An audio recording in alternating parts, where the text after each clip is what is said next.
Three, two, one, go.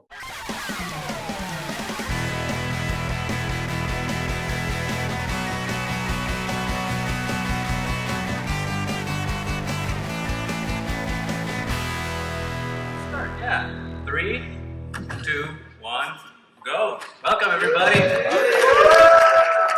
to the Tribe of the Force podcast, a podcast from Puerto Rican friends coming together to do deep dives into Star Wars and other nerd-related media, coming at you live from Star Wars Celebration Europe in London 2023. We're very, very, very excited and happy to be here. Very happy to have all you beautiful people join us and have listen to what we have to say, which hopefully it'll be some kernels of thought for the future. Thank you to my wonderful guests for joining me. I have Mr. Alden Diaz. And the incredible Kari Guerrero, otherwise known as EstarGuarsTia, the true celebrity of the group. Before we get started, why don't you introduce yourself to everybody so that everyone can get to know you? Kari, sure. Tell us a little bit about yourself. Hi guys, my name is Kari. You guys might know me as EstarGuarsTia on TikTok, Twitter. I hail from the awesome city of New York in the United States. Very proud to be here. This is special because it means so much to me being able to talk about where my parents come from. My parents come from Colombia.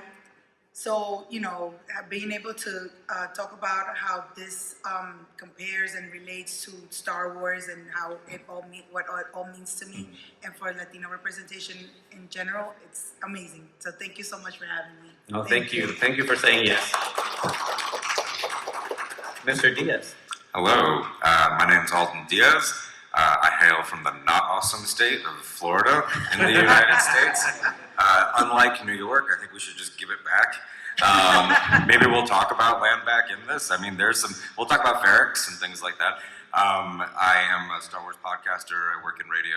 I used to work for Classic Rock. I've done a bunch of other stuff. And in that journey, one day I got a DM from this man here, who's now been my friend for a few years. It was one of the only times that a cold message has ever immediately just had chemistry, so you know that your hinge is probably rocking. And then it was just immediately this call to action of, hey, you're a Puerto Rican Star Wars podcaster. And you said that in whatever exact terms it was, and then that was the first time that I had that, oh, I have a responsibility that I have not been living up to or fulfilling, and so thank you, because I'm very Americanized Puerto Rican, if you couldn't tell by the everything about me, and there has been a lot, I think, with characters like Din and people that are told you're not actually a part of this for X, Y, and Z reasons that we've seen in recent storytelling that has really resonated with me, and so I learn from Goose and Nani and just all of our friends all the time. The people in Triad that couldn't be here, Nani is wonderful. And yeah. And a special shout out to my wonderful co-host that could not come to London because she unfortunately wants to be a lawyer and is in law school. Nani, thank you for everything that you've been doing and good luck with law school. We miss you, but you're always with us and we'll keep recording when we get back. And also super special shout out to our ex-co-host, but beautiful person, one of my best friends, Forever Mo, who will always be a member of the Triad, even though they're not here. They're still a founding member of the group, and their presence will always resonate with what the Triad is and what the mission is. Which before we get into the topic, I'm gonna piggyback on what Alden was saying because I think it's the most important part of what we are trying to do as a podcast, which is not just talk about Star Wars because there's so much more to that world that I think is very important to inject our points of view, not just in terms of well, I like this or I don't like that, but it's how does that resonate with me and how do these stories impact and empower other people? And COVID was a very transformational time for that because everyone was locked up at their home, so there was a lot of time for introspection. And during that time, I decided to bravely or foolishly go into the world of Twitter and Star Wars Twitter, and besides noticing that it's a dumpster fire, one thing was very, very clear, and it's that there's a dominant presence of who gets the majority of the narrative, and it's, no offense to the fine people that will maybe qualify in this group, but it's led by white male cis guys, and it's just Sean. apostate. No, you've been redeemed. Which interesting for the 21st century, like where we have been in terms of representation. I felt that Star Wars, especially Star Wars fandom, has been very, very lacking in terms of like how minority voices come up to the forefront and engage fandom in an active way. Because yeah, all these other minority voice podcasts exist, but they are usually relegated, ignored, or sidelined. And at that point, I felt like it was important. My co-host felt the same way, that if we're going to talk about Star Wars, it has to be through the lens of activism, because everything is activism, even if we don't want to acknowledge that. And it's our responsibility to be a voice, and not just ours, but all of us, I think. We have to be like a voice of the power and change that we want to see. And even though Star Wars might be a silly thing for a lot of people, it has a lot of meaning to a lot of us. And it says a lot about the world that we live in. And that's kind of been the foundational mission of Triad. It's just like, let's have fun, talk about Star Wars, but how can Star Wars empower us, and how can we empower it? Because it's a cycle that feeds into itself. Like fandom feeds into Star Wars feeds into fandom, and it's just a perpetual cycle. Kari, how do you feel about fandom and how our voices are engaged with? Have you felt like similar? Have you had a different experience? Absolutely. I think there's such toxicity in the fandom that sometimes the greater good voices that we do have in the fandom get so lost, especially for more marginalized communities. You know, it's harder for us to be perceived, to be heard, to be seen. And then when we do talk, it's like we get put down so much quicker than, you know, a counterpart of, you know, again, not to bring everybody down, but a white male saying the same thing that I would say would be more respected, you know. And I've experienced that. Many of my people have experienced. I've experienced that. That if I have an opinion, especially like, you know, on TikTok, Twitter, and they come at me so aggressive, so disrespectful, and once a white man comes and says the same thing, you know, trying to defend me, their tone completely changes, you know? So it's very hard, especially as a Latina woman, the woman period. It's even that much harder, you know? So I think it's important, you know, with voices like yours, like Alden, to be able to express ourselves, to have that safe space, to engage and get those voices heard. Absolutely. And it's very important. It's one of the things that we were always active about, like during like the beginning of the podcast, like what guests do we want to have? And always the answer was just like, we're always going to try to avoid having guests that already have platforms and already have a voice. And we've always been striving to like have like, what are those voices that are not being heard, and include them, because we cannot talk about inclusivity and representation if we don't include and represent those groups. Because we're done with the white savior stuff. Like now we have to save ourselves right now, and the only way we do that is by sticking together. And I think that Disney and Lucasfilm have historically not done a great job at that, but we want to thank them right now, because I think they're trying to do the right thing, and having us and other of our friends, like Chase's panel yesterday, which was incredible, is the move in the right direction. So we need Lucasfilm to keep doing that, but do it harder, because we need a lot more of that. And to that point, our conversation today is about what does Latine or Latinx representation mean now for Star Wars in this post-Andor environment? Because before Andor, like let's be very blunt, the representation in Star Wars was very, very, very lacking. And now, like somehow we've done like a 180-degree turn on everything, and we have like the three main leads of the three biggest shows, The Mandalorian, Andor, and Ahsoka, are Latinx people, and that's incredible. So what does that mean, and what do their portrayals say about our experiences? And obviously, like everything we're saying here is like our point of view of how we approach our Latin identity. Like it might be different from other points of view, but I mean that's why we're kind of having that conversation. Alden, how have you felt that Latin representation has been happening at Lucasfilm? It's a really interesting thing to unpack, because there's the curative side of fandom and there's the participatory side of fandom. And by doing what we do, credit to you and to everybody that puts themselves out there, what you're doing in having any type of conversation like this is an act of rebellion. And they will gaslight you into thinking that it's not that serious. It is that serious. It is that serious. If you see a child that is looking at somebody like Cassian Andor or Bix or Ahsoka Tano or just anyone, you pick anyone, and that moves them, then it is that serious. And this has been like my catchphrase for like the past week whenever I'm pissed off about the way the discourse goes. But there are people that think that Jaws is about the shark. And there are people think that Star Wars is about, the violence, it's about the wars. And it's not. It's like what moves them to make that kind of move? And so with Andor unpacking that of, we know where he goes, and you have the really cynical view of like, well, then there's no stakes because I know he dies in Rogue One and I'm very smart. Here's a laser eye thumbnail. Give me money until EstarGuarsTia rips you later on TikTok. I think like there's that, but it's like, what would move somebody to do what Cassian Andor does?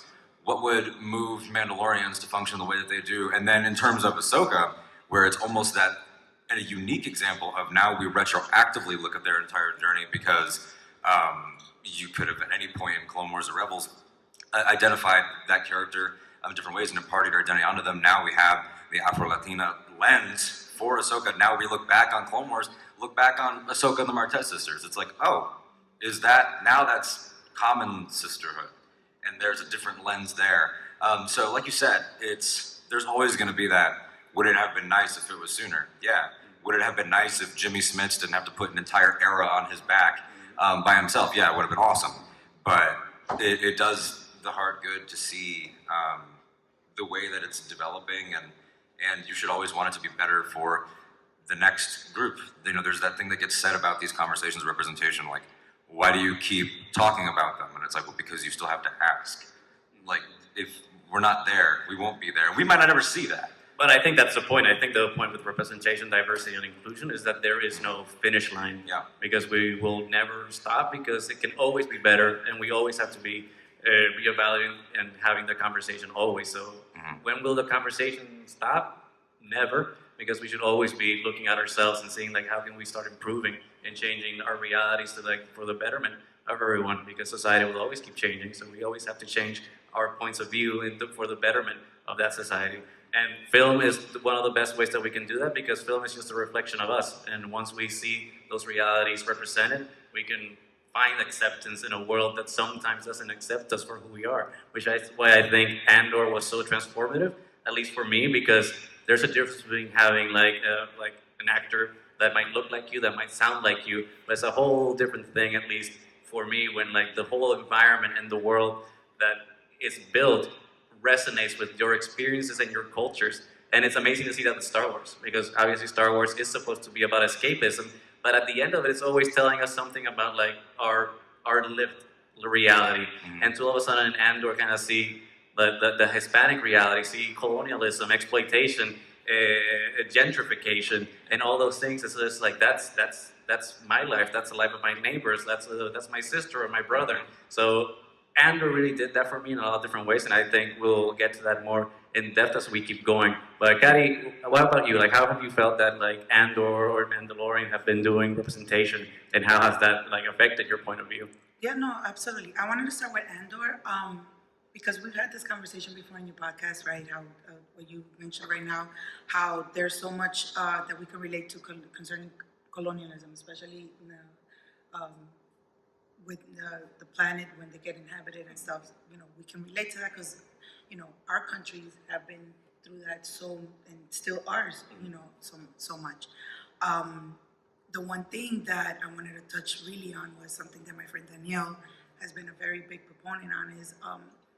And that the show, that's maybe my one criticism that I might have, that the show didn't really address the fact that Marva basically kidnapped, Cassian.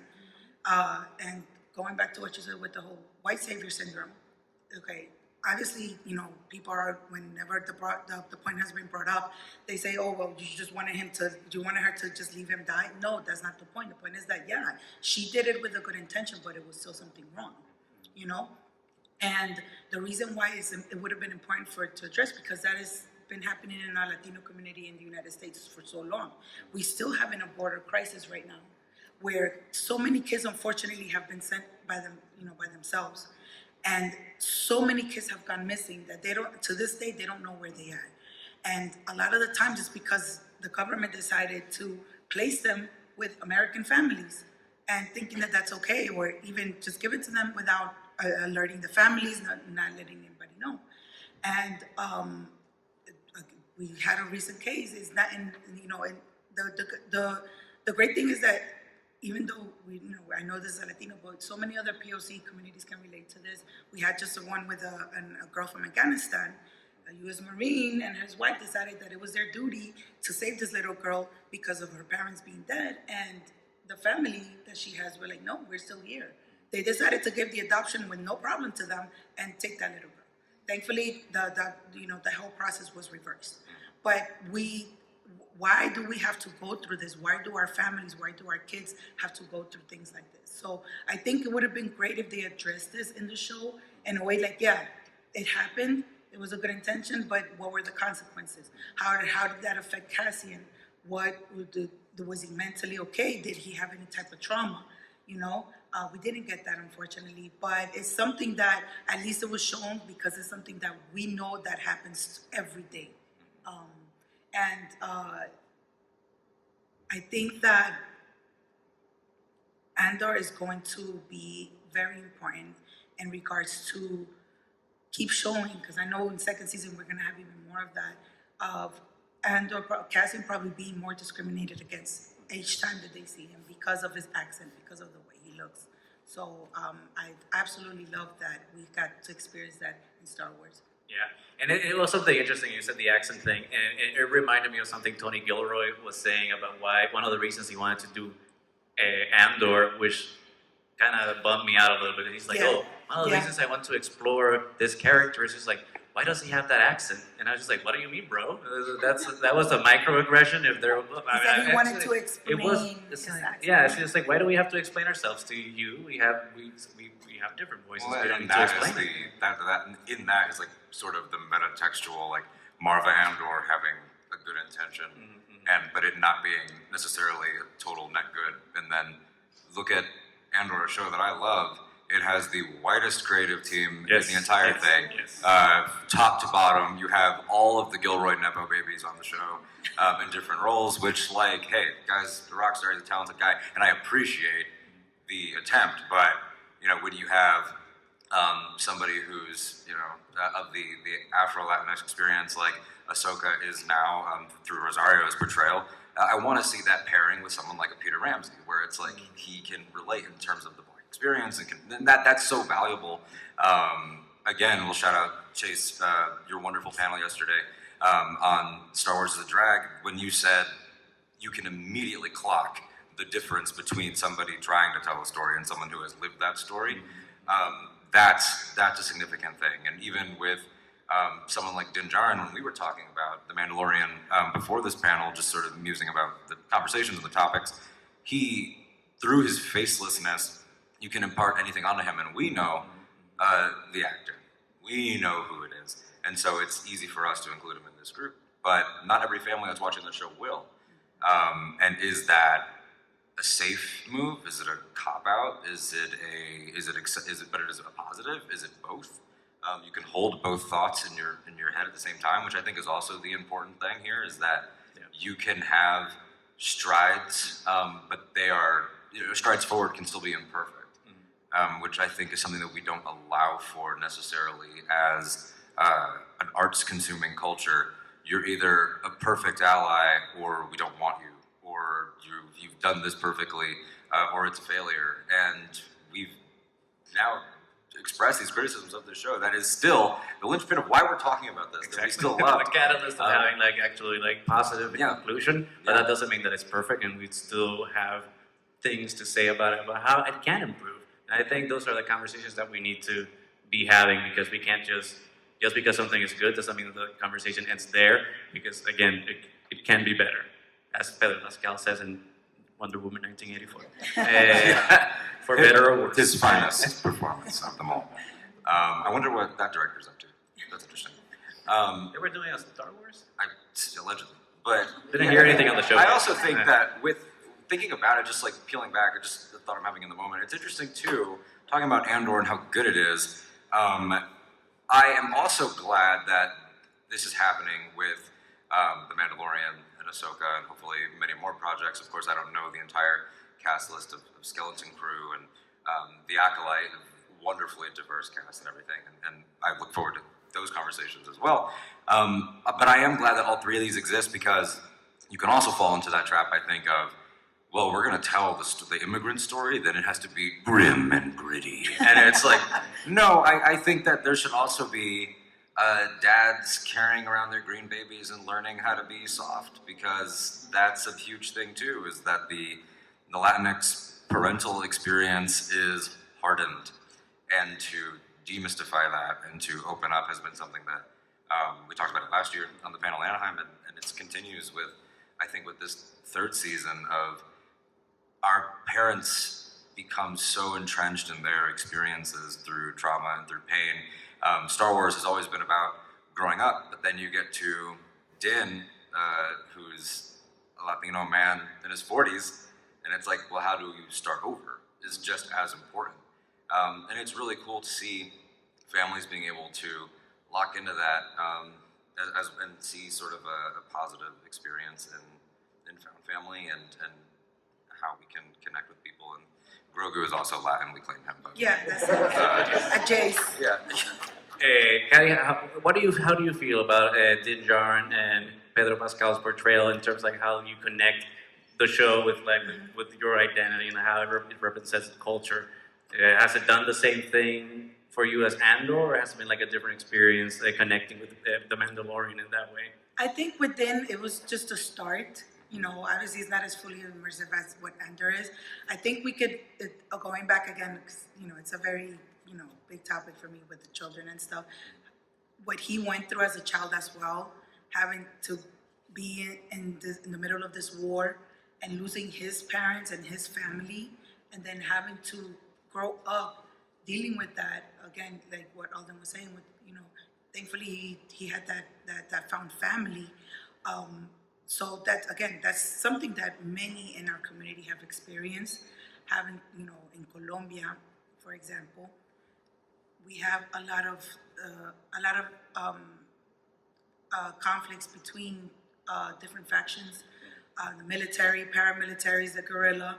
A lot of having to deal with the displacement, people having to leave their homes because of the violence, and a lot of these kids, having to lose their families. Where where do they end up?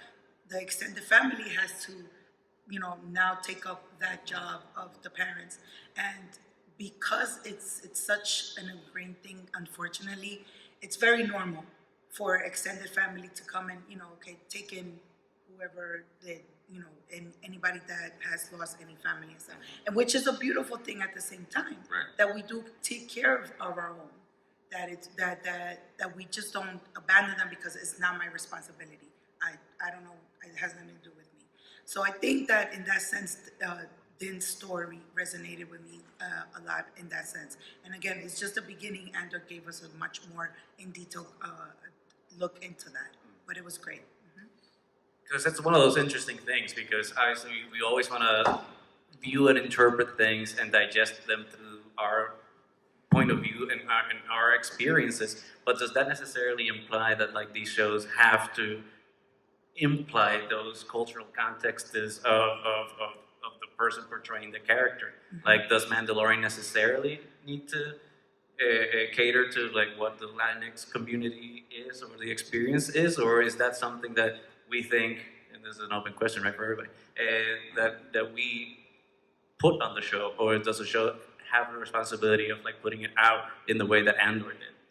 I think that I think the tonality is a big thing, like the spectrum of accessibility, because as much as I love something like Andor, I have been very open about the fact that I don't like that it gave a lot of people a pass for feeling, to express the fact that they're embarrassed about liking Star Wars. I'm sorry that somebody told you that it was goofy and you decided that you needed the prestige television to feel good about it. But I think that there should be all manner of accessibility in terms of how a child can lock into it, because I'm quoting Ken when I say this, Ken Knapsack from Force Center, that Star Wars is best understood by adults but best loved by children. So it has to be, that's really important. And I think that like there are times in Andor when I could tell that it's losing, my nephews who are Black Puerto Rican. And if that's happening, then I think like we should be able to have your entire range from Nubs, who I'm also going to just claim while we're up here. That I have no evidence for that. It's just joy. I just look at him and I'm just like, yeah, we put him to sleep on 2 chairs together while everybody dances. That would fit. He'll be dancing too. Don't worry. From Nubs to like Resistance, and then all the way to Andor, I think that's important. But does it have a responsibility to reflect its cast? I don't know. I don't claim to have that answer, because mine, as we've talked about, like Goose has been like sort of a mentor for me in terms of our own blood, which is a really serious thing to say, and we can unpack it later in the hotel. But it's true. Like nobody in my family ever took us to Puerto Rico. No one taught us how to speak Spanish. They were ready to let, and it's not a condemnation. Life's hard. It's busy. My mom was a single mom, and she didn't have time to be all of those things. But it hit a point where, at the end of high school, I used to say that I was going to ditch my last name, not out of cultural shame, but just flippantly about it. Because of people that you resent and different things. But when you came along and we started having these real conversations, I started to really contextualize, particularly Din, for me. So I almost wonder if that's my answer. Like, we should have explicit examples, and then we should have the examples with some sort of malleability. We spoke about, I'm not sure who you were talking to, but you were saying that there was somebody that was like, oh, the Mandalorian to me is the Jewish experience, which is beautiful, and I love that. I want to talk to that person and hear about it. But when I see Din show up trying to do good, and people are saying, you've never eaten Puck soup, you've never been here, he doesn't have a drop of our blood. He probably doesn't. I guarantee you he doesn't speak Mandoa, and he probably can't dance. God bless him. That resonated. Like when do you get to say that you are home, and part of it is something that I struggle with. So that's my long way of saying there has to be a way, right? Yeah. And not to circle back with like the whole accent thing that Tony Gilroy said, but it resonates a lot, because I feel that we sometimes maybe subconsciously feel the need that we have to conform. And one of the ways that like colonialism makes us conform is by submitting us through language.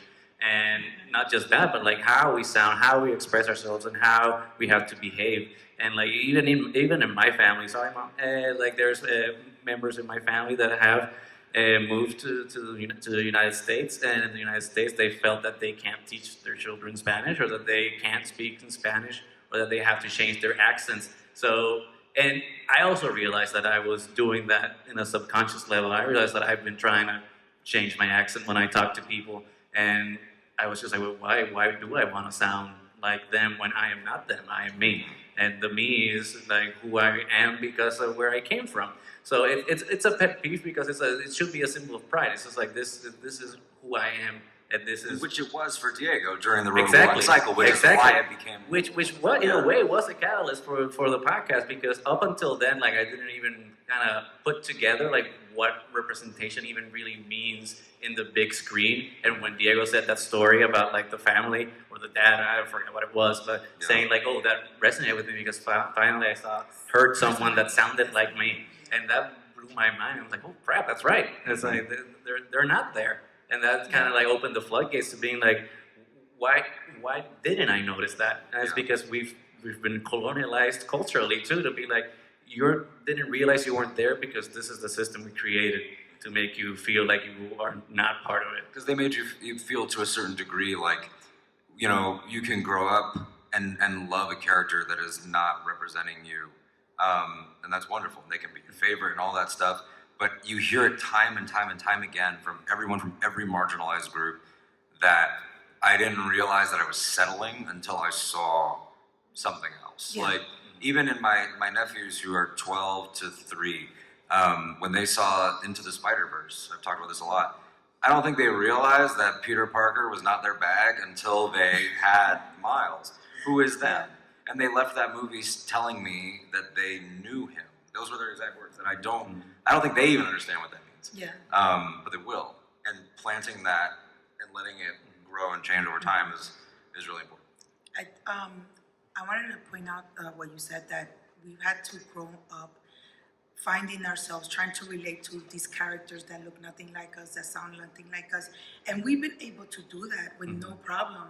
You know, like you said, you know, if he's with Spider-Man, you know, even though he's white, you know, it was something that they could resonate with. Now that we have these new characters that are actually, you know, representing, like, that look more like us, the Black community, the gay community, you know, all of this. And it's always a constant fight with, you know, white straight people of what, always telling us, why is this important to you? It's not that serious. Why do you need that representation? Or they don't like it because they can't relate to it. I'm like, why is it so hard for you to relate to that when it was so easy for us to relate to something that we, you know, that wasn't representing us? Like, what is the issue? Right. Why can't you try at least? We had to do it. Yeah. So why can't You've you always try been and do going the same? halfway with them the entire time, which, to Andor's credit, despite, you know, that faux pas, which I actually didn't know about until today, which is, what a quote, my goodness. Twitter told me that he was perfect and he should be running all the shows now. I remember leaving the Andor premiere with you and immediately having the reaction of, Star Wars since 1977 has been asking people to understand that it's blatantly political, and if you disagree with that, then you can find me at the bar later and we'll argue about it. But Andor was the first one that was like the Bernie meme of, I am no longer asking. Like, and that was just the wrath in that show. Yes, Those yeah. first 3 episodes, like when you get the police dressed in blue, showing up overconfident and getting absolutely mopped by the force of solidarity. We left that theater like just energized. Like it was electric. Like Tim, the class traitor who got gunned down for selling out his Latin girlfriend's boyfriend. It's the weirdest throuple in the galaxy. That was a huge condemnation of the fake allyship that you see a lot of the times, because he loved Bix on his terms. Exactly. Not on hers. He did not care about her people. And the second that he had something to use against her people, he took it. And that, I think, was something that the show led with very powerfully. And the fact that that was in the first arc was really interesting. And to connect that to something like Ahsoka, it'll be really interesting to see, because people for years have said, I think Ahsoka is this, I think Ahsoka is this. The Rosario fan cast goes back a decade, if not more. There's the Laura Harrier fan cast that people have wanted for a long time, and you hear things every now and then, like rumors of another actress, a young, I'm not going to address leaks and stuff here, because leaks are scummy. But it's like, now that it's blocked, at least for this iteration, to look back at moments in her character journey in world, and to synthesize in your mind that animated portrayal with the Rosario portrayal, and to know that, okay, if they are the same character, then that means that this Afro-Latina woman had to walk away from the institution that claimed to care about her, that all of those things that the Ashley Eckstein version are now things that have an entirely different cultural context. And I've seen that, I've never lived that, but I've seen that with my mother, my sister, and our cousins, and the way that they're held to the fire way more. And then, the Jedi are like, well, that was actually your test, and we meant to do that. That type of stuff is, you spoke about it earlier at the beginning of this panel. Like, you can say a thing that someone else says, and you are immediately held to the deepest, like, wrathful, just nasty standard. And I think it'll be interesting to see how that plays. I don't want her show to be sad or anything, but yeah. I'm struggling like with this section of the of the Ahsoka through the Rosario Dawson lens because it's being written by Dave Filoni. No disrespect to the man, I think he's giving us some fantastic stories, but you know he's limited by his viewpoint. And when you all are the three only characters we're talking about. oh yeah. White character, a white creator, white creator, white creator. Right, true. But but at least with Andor, we had like a group, like we had a writers' table. There was even though it was white, And but Diego, there was Diego was But Diego in the executive process, producer. you So know? like Yeah, there was a little more inclusion and care in terms of like how that process will give us a product that we can start seeing more nuance into. With Ahsoka, as thrilled as I am for that show, my concern is that because there's only one person writing it and his viewpoint we've seen time and time again, and we've discussed it through what happened with Tales of the Jedi and the retcon that he did. Like he's just not that sensitive to addressing the issues that now I think we as fans are demanding of the media that we consume, because we want media to be better. And I think some people have just gotten comfortable and just being like, you know, I'm up here creating my stories and I don't need to resonate with your stories. And I think that needs to change, and that's why we need more diverse writing groups so that those stories can start reflecting those realities. Which sort of ties in, you're sort of answering your own question because you're so brilliant. The way you said about like, where's the responsibility? When you make the casting choice, what's the responsibility? When you put the show together, what's the responsibility? And there's sort of like, you would hope and want, and we're not there, and we're not in any studio, but it's like, once you do that, and we start having these conversations about how does the character different, how are they the same, what's the future like, it's sort of like, you would hope that there are people, is that Peter Ramsey, is that Rick Famuyiwa, you know, people of color that are on this team that are going to be there, is that the women on this team, like Steph Green, you know, we have that director slate revealed, that are going to be there imparting their experiences and wisdom. I don't know. But you would hope that you have sort of the clarity of purpose to realize that you don't know everything, which is, I think, you know, there's a problem with the myth of the genius creator that happens a lot, where you know you can drink your own Kool-Aid to a certain degree. I'm sure you all have encountered a Star Wars podcaster before, so you're very familiar. I would like to say that my first exposure to the love. Can you put your fan out? Just go full fit. Just like my first exposure to this absolute legend was in a refutation video that you did, which I think is still your pin tweet, which was no, you don't speak for all of us. You are not in my community. And I think that sometimes you have to put your foot down. And will there be someone like you in those conversations? Yeah. There should be. Which is, I think, even going back all the way with George Lucas, he had people, I mean, we've heard the stories with the original trilogy that people had stepped in to help him, his wife being one of those people that actually was one of the reasons that the movies came out in the way they did, and they were able to, you know, come out as good. Because, you know, George is a genius with his world building, with the creativity that he has, but that doesn't mean that he knows how to apply it, how, you know, how to make it all work, and for us to be able to understand the story that he's trying to tell. You know, he's given everybody the elements, and as you know, there are other people putting it all together to be able to give that good story. Right. And there's a reason where we have the adage, right, that the road to hell is paved with good intentions. And it's one of those things with George where, especially with the prequel trilogy, where he's saying like so many poignant things, where he's talking about diversity and inclusion with the Confederacy and the Republic with the clones, versus like a diverse group of people fighting versus Hamana Jadak's group of white-clad soldiers.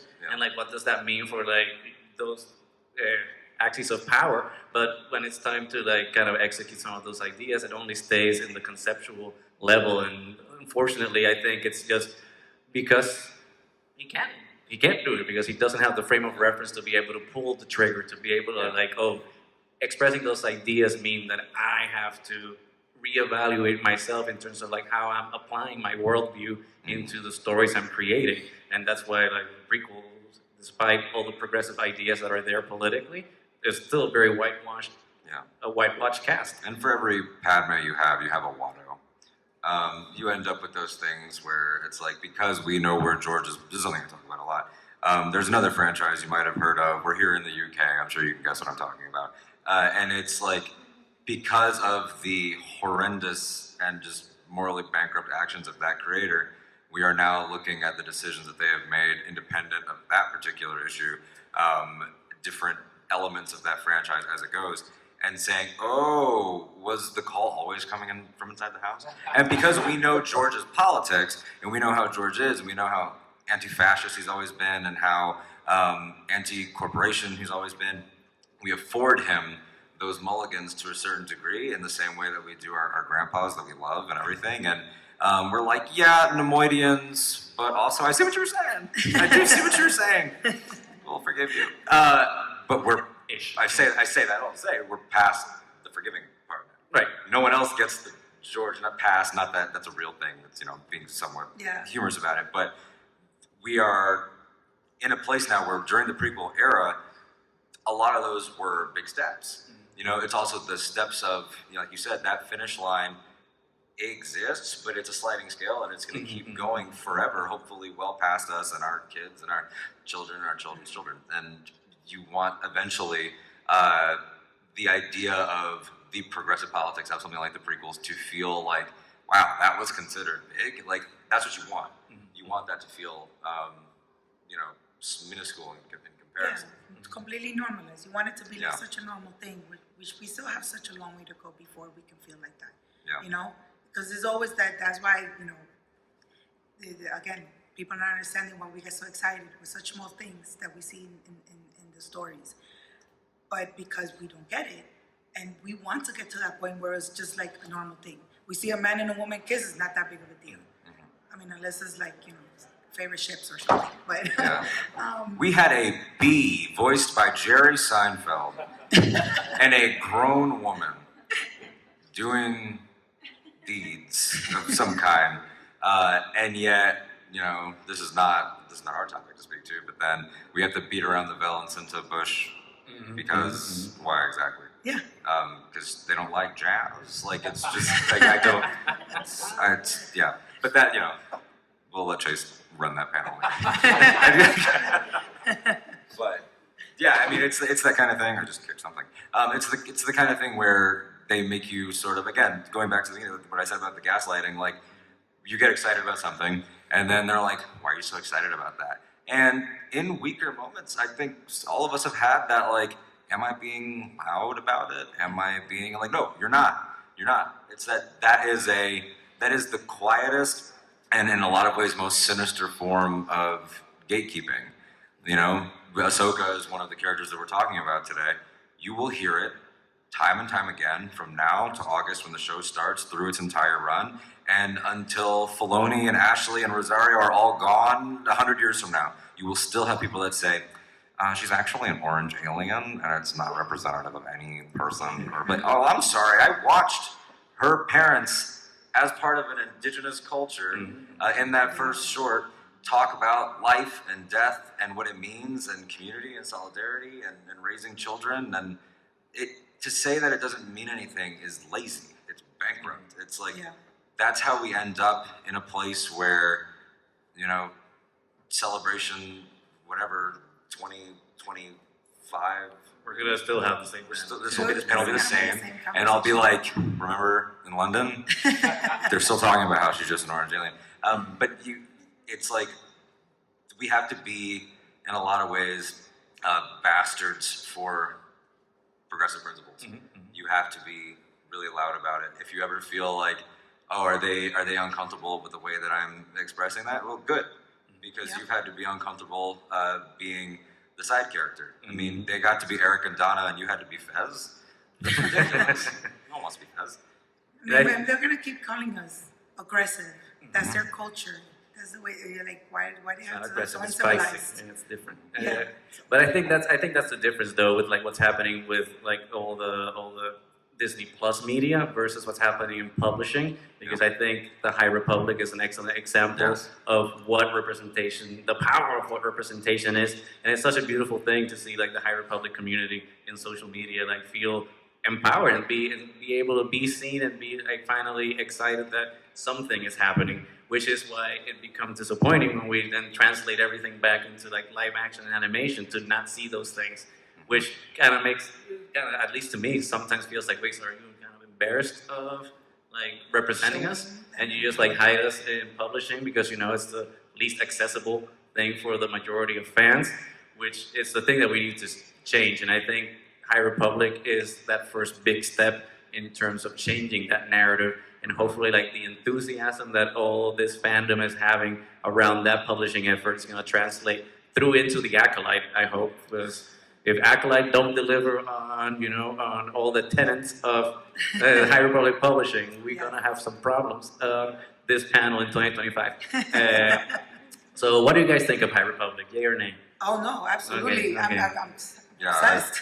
it's been a huge money suck, and I love it dearly. And you know, in terms of again, this is not like you know my thing to speak to, but to see Leslie Headland, you know, to be a queer woman running a Star Wars project and putting it entirely on her back and solo is wild and really perfect. And her coming out at that panel and introducing her wife playing one of the characters is playing Vernestra, who is just wonderful. It was really cool, and it's those types of moments that you know, if at least Andor season 2 trailer, we start to see, you know, we see flashes of these different characters. Like, what's the next step for them? I think Bix is wonderful. I would like to see Bix get Bix retribution, and not, you know, I'm not saying that she was a damsel or anything, but she went through the ringer in that season, and she deserves a little bit more, not more to do, because it's not like she was like some bit role. She was beautifully profound, but something, you know, kick some ass.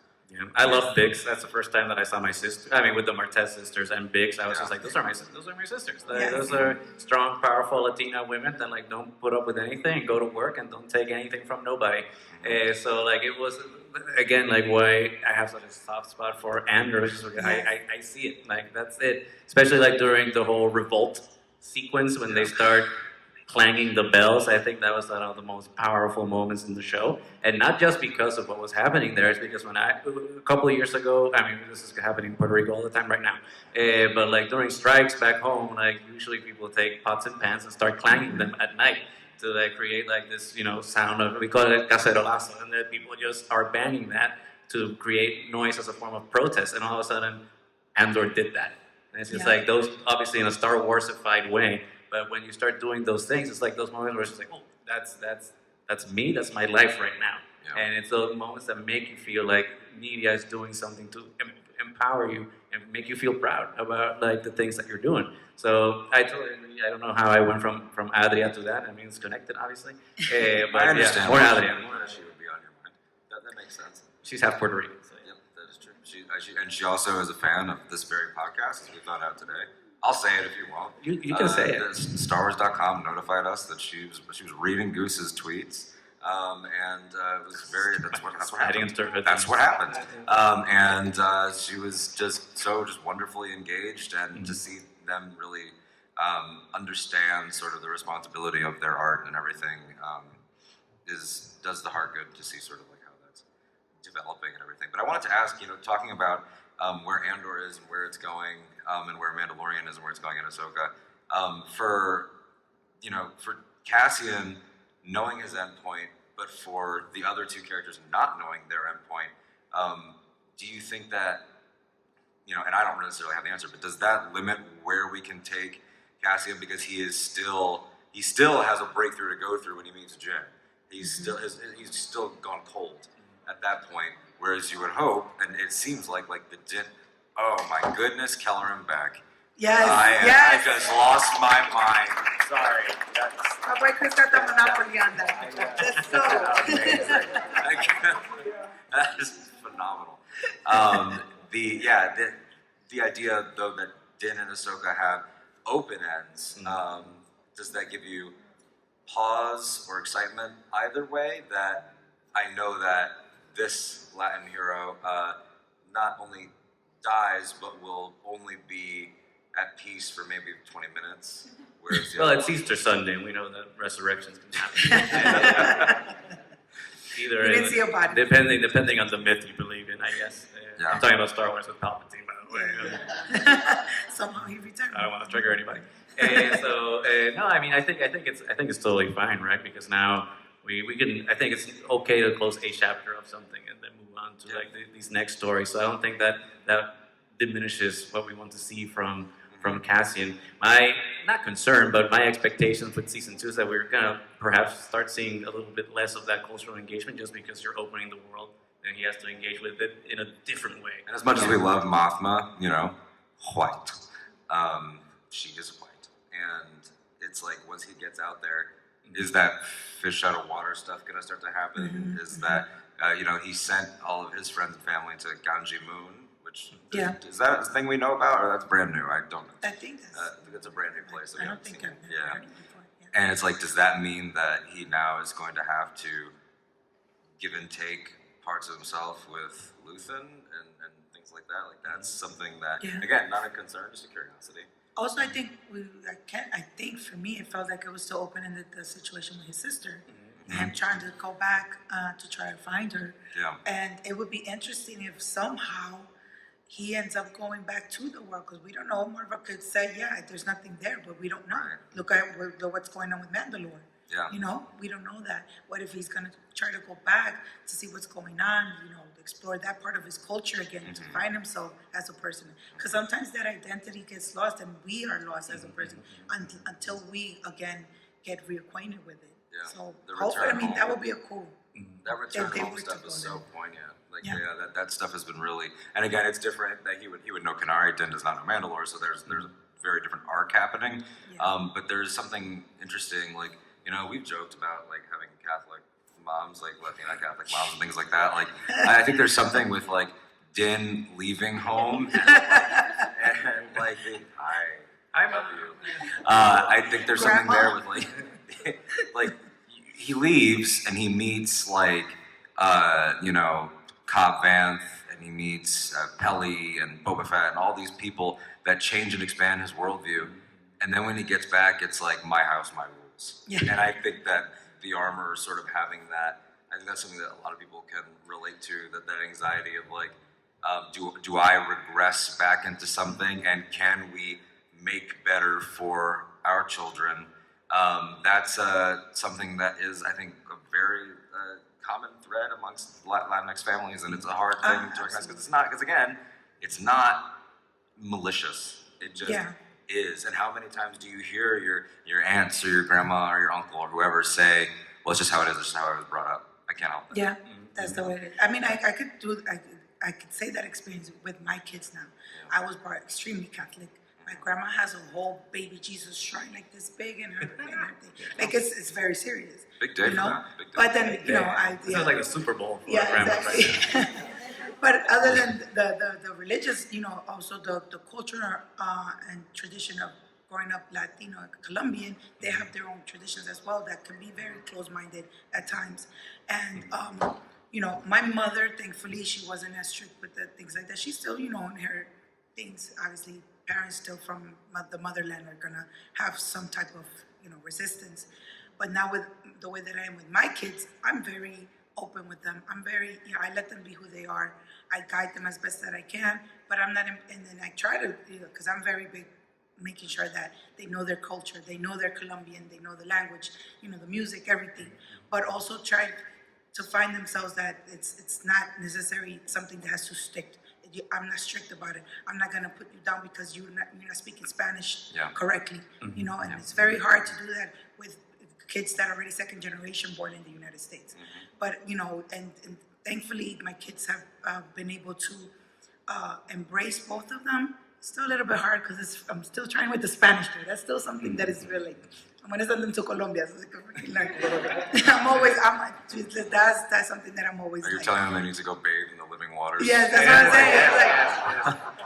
saying. I just, you know, just a little outside of Star Wars with the whole thing with Miles, with her mom, like his mom started screaming at him because he had to be in Spanish. That's basically me with my kids. I'm like, if you get a back grade, I'm sending you guys to Colombia. Just know that. I wish. No, but are you adopting? Like, I wish I did have like some of that though. I really do. Like, and I'm sure they're frustrated about it now because kids. But I got to high school and they were like, "Which of these three do you want to take? French, Spanish, or American Sign Language?" And it's like, I wish that my mother had put her foot down and was like, "You have a responsibility to learn Spanish." Yeah. I don't regret learning American Sign Language because it rocks. But it's just like, it's so easy to lose memory. Cassian has those flashes of his childhood, and he has his weapon that he carried on Canary with the other kids, and Din has his sort of traumatic flashbacks and sees in the Protectors and the paralleling shots of him holding Grogu and the Death Watch Mando holding him.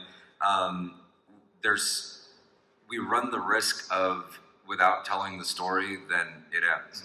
Like, unless we keep saying it and unless we give each other the opportunity to learn it, then it fades. And I think about the fact that, like, if I don't go to Puerto Rico at some point soon, then no one will have gone in years. And if my nephews don't go, then just like the further and further we get away from it, then what? Yeah. But that raises an interesting question. It's something that I've discussed with like other friends of mine. Like because right now I was born in Puerto Rico, but right now I live in Chicago, so I'm experiencing diaspora, which is I think very interesting point of Din Djarin's story, especially in season 1. It's like, how does he engage as part of a diaspora through the Mandalorians?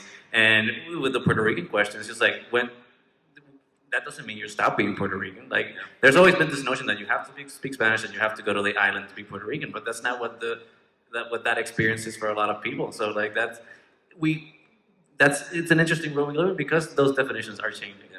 And I think that we have to like have these conversations so we can understand like what the power of culture means for different people in different places. The only thing in the Puerto Rican creed is that we're late to everything. That's the only thing that is established across A wizard is never late, Yeah. nor is he early. Right, precisely what he means too. That's what I tell myself whenever I'm like. And have a flag. You always have to have a flag. Oh, no, That's absolutely. He does Yes, carry this. we always carry the flag. So those are the two creeds that we live by. Which is my concern really with like where Mandalorian, not concern, but a disappointment, I guess, with where season 2 and season 3 of Mandalorian has gone. It's like it's kind of abandoned to an extent, at least in my opinion, Din's search of culture. Because right now he's just subservient to the plot, which, don't get me wrong, I'm digging season 3. And we're not going to spoil it. Who saw the episode that comes out next week? Who has not seen the episode that comes out next week? Okay. Oh, you're gonna Yeah, I'm ready. You are going Just to cry. know. I will say, you'll come back to what I'm saying, and I'll say this, not spoiler. There's a moment with Grogu that I wish we could add in this panel, because it is, you know what I mean. You saw me cry. That is exactly, Din has a moment of like fatherhood that is, but it's but I see, But it's one of the best moments in the episode. There's been that push and pull. You're right, and it's like I think that season 3 has been so contentious because we are collectively projecting our experiences onto Din as we always have, which he is by design. I mean, Kerwin and Keith, the only Star Wars podcasters that matter on Father Son Galaxy, asked it's a fact. Asked Favreau and Filoni about his armor, and Filoni was talking about, well, it's reflective for a reason. Like that's what it is, and blank slate. And can he break out of it? We don't know, but what is the way, right? Like we talked about, like what is being Puerto Rican, and that debate to me is interesting, but it is one of those like I know you really like Bo-Katan, but like we gotta, will he have the breakthrough and realize that he didn't do anything wrong? Yeah. Yeah, because we were looking at, specifically in season 1, everyone was just like the cult. Why is Din Djarin being brainwashed and made to conform to like a social or cultural norm that is not necessarily like the identity that he's seeking for himself? And we've lost that with the redemption. I wanted him to kind of stay an apostate, because being an apostate means that you have to reevaluate your place in that world that rejected you. And I thought that was going to be like a very strong narrative for his sense of belonging. Like, he has to look at himself in the mirror, and he doesn't. He's reflecting everybody else, but he's not looking at what his reflection tells him about himself. And I think that's a good place to kind of end, because I think we all need to look in that mirror and see like what we want to see in ourselves and what we want to see in media and what conversations we want to have. thank you everybody for joining this conversation. Before we wrap up though, Kari, Yes. why don't you tell people where they can find you on the socials? Yes, guys. So you can find me as EstarGuarsTia on TikTok and Twitter, and Kari Skywalker on Instagram. That's me. Mr. Diaz? You can find me at the Novotel. Is that where we're going? Drinking At the Novotel, yes. gin cranberries. And at that Alden Diaz, ThatAldenDiaz. On Ahch-To Radio Star Wars podcast, going wherever Goose will have me, because I love you and thank you. And get another round of applause for this man, please, because